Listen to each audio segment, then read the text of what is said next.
Hello guys, welcome to another video of stock market friend. Dhanvel hybrid seeds limited guys, ये upcoming IPO आज open हो रहा है, यानी कि complete analysis, business model, financial, business condition और जीएमपी कितना चला, लिस्टिंग कितना मिलेगा, अप्लाई करें या फिर नहीं, कंप्लीट एनालिसिस डिस्कस करेंगे। और ये कोई रिकमेंडेशन वीडियो नहीं है गाइस, जो भी फाइनल डिसीजन होगा अपने रिस्क पर लीजिएगा। चलिए फ्रेंड्स, वीडियो स्टार्ट करते हैं। तो गाइस, आईपीओ को देखिए, कंपनी आईपीओ जो है ना 24 जून को भी ओपन होना था, लेकिन उसमें आईपीओ कैंसिल कर दिया गया था। लेकिन फिर से कंपनी अब आईपीओ लेकर आया है। और इसका लोग देखिए, जो आईपीओ ओपन हो रहा है आज के दिन 19 अगस्त को, 21 को क्लोज किया जाएगा।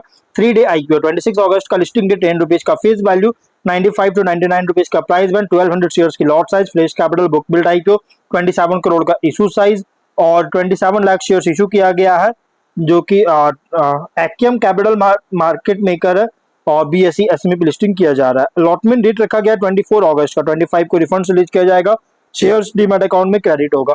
ऑफर जो दिया गया है QIB लगभग ओनली 1% का, बिग एच एन आई 31.3, स्मॉल एच एन आई 15.6, रिटेल 46.9% ऑफर दी गई, जो कि रिटेल ओनली वो 2 लॉट अप्लाई कर सकते हैं। 2400 शेयर्स में 2.4 लाख पे करना पड़ेगा। Small H N I minimum 3 lot apply कर सकते हैं, 3.5 लाख पे करना पड़ेगा। मैक्सिमम 8 लॉट अप्लाई कर सकते हैं, 9.5 लाख पे करना पड़ेगा। Big H N I minimum 9 lot apply कर सकते हैं, 10.7 लाख पे करना पड़ेगा। मैक्सिमम कोई लिमिट नहीं है। लेकिन अगर हम आईपीओ की बात करें, जिसके जीएमपी की बात करेगा, इसका जीएमपी 0 रुपीज का ट्रेड कर रहा है, विच मीन्स कंपनी फ्लैट या तो डिस्काउंट लिस्टिंग करेगा।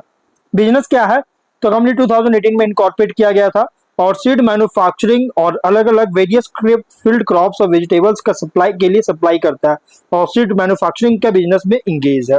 और कंपनी जो है डेवलप और प्रोड्यूस करता है क्वालिटी सीड्स का, improved genetic seed material source करके रिकॉग्नाइज्ड इंस्टीट्यूशन से और रिसर्च ऑर्गेनाइजेशन से, ओपन मार्केट से सीड प्रोडक्शन कैरी आउट करता है वेल प्लान्ड प्रोसेस के थ्रू, जिसमें इंक्लूड है cultivation processing, quality control, packaging. और प्रोडक्ट्स में इंक्लूड है groundnut seeds, soybean seeds, gram seeds, sesame seeds, wheat seeds, green gram seeds, black gram seeds, fenugreek seeds, cumin seeds और others.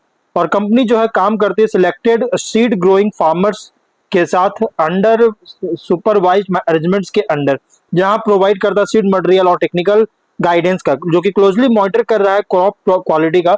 और harvest के बाद seeds को process करता है कंपनी का फैसिलिटी में, जो कि जैसा आपका जामनगर में है। और ये क्लीनिंग, ग्रेडिंग, ट्रीटमेंट और पैकिंग के थ्रू, जिससे हाई क्वालिटी और वाइबिलिटी इंश्योर करता है। कंपनी सीड्स को प्रोक्योर भी करती है डायरेक्टली फार्मर से और ओपन मार्केट में जब जरूरत पड़ता है। 30 अप्रैल के अकॉर्डिंग 18 एम्प्लॉइज कंपनी के अलग अलग बिजनेस फंक्शंस में काम कर रहे हैं, जो कि supported additional daily veg workers जब नीडेड होता है, जब जरूरत पड़ती है। देखिए, कंपनी जो है ना, ये इससे पहले ओरिजिनली प्लान किया था आईपीओ को जून 26 में, लेकिन उसके बाद विड्रॉ कर दिया गया। और जब ये आईपीओ रिलॉन्च किया गया, इसमें कोई बदलाव नहीं हुआ है। मार्केट मेकर, सिंडिकेट मेंबर सभी को कोई चेंज नहीं हुआ है, कोई भी चेंज नहीं किया, सेम है। बस मार्केट इसका डेट जो पोस्टपोन हुआ था, अब फिर से वापस लेके आया है। फाइनेंशियल एसेट्स 37 करोड़ का, नेट वर्थ है 19.6 करोड़ का, रिजर्व है 13.2 करोड़ का, डेट है 7.7 करोड़ का। रेवेन्यू प्रॉफिट 24 में 35.5 करोड़ का रेवेन्यू, 1.9 करोड़ का प्रॉफिट। 25 में 44 करोड़ का रेवेन्यू, 2.1 करोड़ का प्रॉफिट। 26 में 74.6 करोड़ का रेवेन्यू, 6.1 करोड़ का प्रॉफिट है। फाइनेंशियल अगर देखा जाए तो टॉप एंड बॉटम लाइन में ग्रोथ है, बट 26 में सरप्राइजिंग बूस्ट देखने को मिल रही है, चाहे वो टॉप लाइन हो या स्पेशली बॉटम लाइन में, जो कि डाउट क्रिएट कर रहा है प्लस सस्टेन करेगा या फिर नहीं, इसको लेकर भी कंसर्न रेज कर रहा है। और ये company highly competitive fragmented segment में ऑपरेट हो रहा है, जिसमें इसके कॉम्पिटिटर BSHSL मतलब Bombay super hybrid seeds, upsurge seeds of agriculture limited और addon agro commodities, MR Maniveni foods, NFP Sampoorna foods, ये सब इसके कॉम्पिटिटर है। ऑब्जेक्टिव क्या है, तो कंपनी के द्वारा लोन लिया गया था, कंपनी का लोन लिया गया था, जिसका रिपेमेंट या पेमेंट करना चाहता है। Working capital requirement, general corporate purpose के लिए फंडिंग चाहता है, इसके लिए आईपीओ लेकर आए। रेशियोज ROE 37.1, ROCE 49.3, RONW 31.1 और PAT मार्जिन है 8.2, EBITDA मार्जिन 12.4% का, debt equity 0.4, PB 3.2, P ratio 10.4 time का।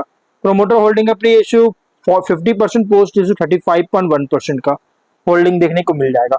देखिए, कंपनी जो है ना, यहाँ पे small paid up equity capital, जो कि पोस्ट आईपीओ इंडिकेट कर रहा है, माइग्रेशन के लिए लंबा टाइम ले सकता है। लेकिन रिसेंट फाइनेंशियल डेटा के अकॉर्डिंग प्राइस जो रखा गया बहुत ही एग्रेसिव, मतलब कि ओवरली प्राइस रखी गई है। और इसका मर्चेंट बैंकर का जो ट्रैक रिकॉर्ड है पास्ट में, बहुत ही पुअर ट्रैक रिकॉर्ड देखने को मिला है। और अगर स्वॉट एनालिसिस करेंगे तो स्ट्रेंथ अगर देखा जाए तो guys company seed manufacturing processing supply sector में ऑपरेट करता है फील्ड क्रॉप्स और वेजिटेबल्स के लिए। इंटीग्रेटेड प्रोसेस है जो कि कवर कर रही है सीड डेवलपमेंट, मल्टीप्लिकेशन, प्रोसेसिंग और quality testing, packaging and distribution. और यूजर्स जो कि जेनेटिक सीड मटेरियल सोर्स को इम्प्रूव करता है रिकॉग्नाइज्ड और एग्रीकल्चरल इंस्टीट्यूशंस और सप्लायर से। फ्लेक्सिबल सोर्सिंग मॉडल जो कि कंबाइन है कॉन्ट्रैक्ट सीड प्रोडक्शन और डायरेक्ट और ओपन मार्केट प्रोक्योरमेंट के साथ। डाइवर्सिफाइड क्रॉप पोर्टफोलियो जो कि सिंगल सीड वैरायटी पर डिपेंडेंस रिड्यूस करता है। और strong recent financial improvement, revenue profitability grow कर रही है, सब्सटेंशियली ग्रो कर रहा है। इससे इस कंपनी के एडवांटेज शो करता है और ऑपरेटिंग एफिशिएंसी इंप्रूव हुआ है। एबिटडा मार्जिन सिग्निफिकेंटली बहुत तेजी से राइज हो रही है लेटेस्ट फाइनेंशियल पीरियड में।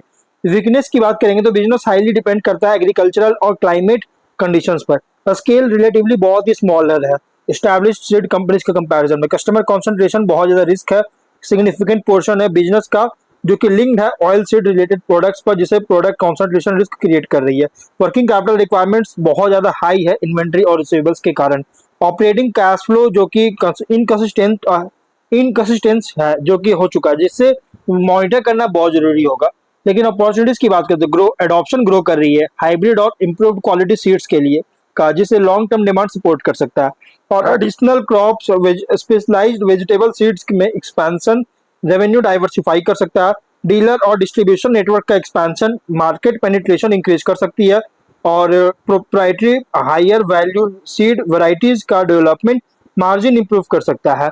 या फिर फोकस इंक्रीज हो रही है एग्रीकल्चरल प्रोडक्टिविटी और फूड सिक्योरिटी के लिए ऊपर, जिससे गाइस सीड इंडस्ट्री को सपोर्ट करता है। ज्योग्राफिक एक्सपेंशन जो कि एग्जिस्टिंग मार्केट पर डिपेंडेंस रिड्यूस कर सकता है। लेकिन थ्रेट अगर देखा जाए तो adverse weather, droughts, flood, crop disease, जिसके कारण सीड प्रोडक्शन अफेक्ट कर सकता है। स्ट्रॉन्ग कंपटीशन एस्टैब्लिश डोमेस्टिक और मल्टीनेशनल सीड कंपनी से। काउंटरफिट सीड प्रोडक्ट्स जो कि ब्रांड रेपुटेशन सेल्स को अफेक्ट कर सकता है। रेगुलेटरी चेंज अगर होता है सीड क्वालिटी और एग्रीकल्चर इनपुट के से रिलेटेड तो कॉम्प्लायंस रिक्वायरमेंट्स इंक्रीज कर सकता है। एग्रीकल्चरल इनपुट कॉस्ट इन्फ्लेशन जो कि मार्जिन प्रेशर कर सकती है। फार्मर प्रेफरेंस में कोई बदलाव होता है तो डिमांड जो है इंडिविजुअल सीड वैरायटीज के लिए अफेक्ट कर सकता है। पीयर कॉन्टेक्स्ट करें तो एस्टैब्लिश्ड सीड कंपनीज के कंपैरिजन में एक smaller growth oriented agricultural seed manufacturer है। और इस कंपनी का की पॉजिटिव क्या है तो इंटीग्रेटेड प्रोडक्शन मॉडल जो कि diversified crop portfolio, strong recent improvement हुआ रेवेन्यू प्रॉफिटेबिलिटी में। और जबकि सिग्निफिकेंटली स्मॉलर है एस्टैब्लिश्ड प्लेयर्स के कंपैरिजन में, और जिससे डिस्ट्रीब्यूशन एक्सपेंशन, कस्टमर डाइवर्सिफिकेशन और सस्टेनेबिलिटी मार्जिन्स पर का सस्टेनेबिलिटी को एक इम्पॉर्टेंट बनाता है। और बिजनेस कैरी आउट करता है हायर एग्रीकल्चरल रिस्क, क्योंकि प्रोडक्शन डिमांड अफेक्ट कर सकता है वेदर और फार्मिंग कंडीशंस के द्वारा। इन्वेस्टर के लिए आईपीओ रिप्रेजेंट कर रहा है agriculture and hybrid seed sector पे, जहां लॉन्ग टर्म ग्रोथ डिपेंड करता है seed quality development, distribution expansion, farmer relationship, crop diversification, consistent profitability पर। लिस्टिंग स्ट्रेटजी, लिस्टिंग गेन के लिए देखिए कॉशियसली पॉजिटिव है, मतलब थोड़ा रिस्क, बहुत ज्यादा रिस्की आईपीओ। रिसेंट इंप्रूवमेंट जो है रेवेन्यू, एबिटडा, पीएटी में ये अट्रैक्टिव है। लेकिन लिस्टिंग गेन के लिए strong subscription demand, supportive GMP present होना चाहिए जो एप्लीकेशन अप्लाई करने से पहले देखिए। और उसके बाद अगर हम बात करें लॉन्ग टर्म के लिए पॉजिटिव लेकिन बहुत ही हाई रिस्क आईपीओ है। इंडियन सीड इंडस्ट्री जो कि स्ट्रॉन्ग स्ट्रक्चरल ग्रोथ पोटेंशियल है, लेकिन धनवेल जो कंपनी है ये सिग्निफिकेंट रिसेंट फाइनेंशियल जो इंप्रूवमेंट शो करता हुआ नजर आया है।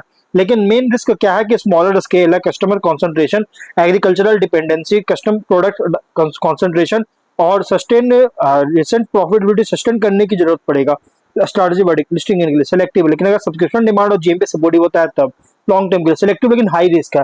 अट्रैक्टिव ग्रोथ अपॉर्चुनिटी है लेकिन सस्टेनेबिलिटी जो है, earnings, distribution expansion, agricultural risk का जो कि मॉनिटर करना, क्लोजली मॉनिटर करना जरूरी होगा।